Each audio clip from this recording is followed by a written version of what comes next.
Alors bonjour à tous, bonjour à toutes et merci d'être là ce soir. Alors lorsqu'on m'a proposé de parler devant vous pour les 50 ans de l'Institut, la thématique de mon intervention, elle n'a pas été très difficile à trouver.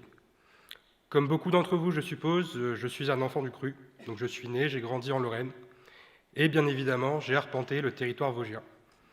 Donc je me suis émerveillé devant ces paysages, devant le lac Blanc, devant Blanchemer, devant la Chourte, enfin sur la Chourte. Autant de lieux qui sont hors du temps, nichés au sein de forêts qui sont pourtant aujourd'hui condamnées.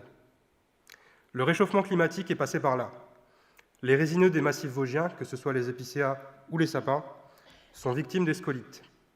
Moins résilients après plusieurs sécheresses estivales successives, ils succombent très très vite. Et ne comptez pas sur des plantations si vous comptez les revoir. D'ici à 2100, on estime qu'il n'y aura pas un seul endroit en France où les épicéas pourront s'implanter de façon pérenne. L'aire de répartition du sapin, mais aussi de plusieurs feuillus, notamment le hêtre, est également destiné à diminuer de manière drastique.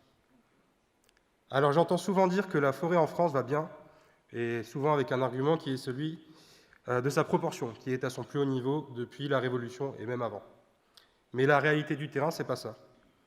Dans les Vosges, la seule perspective envisageable aujourd'hui, c'est de planter du cèdre ou encore plus de Douglas.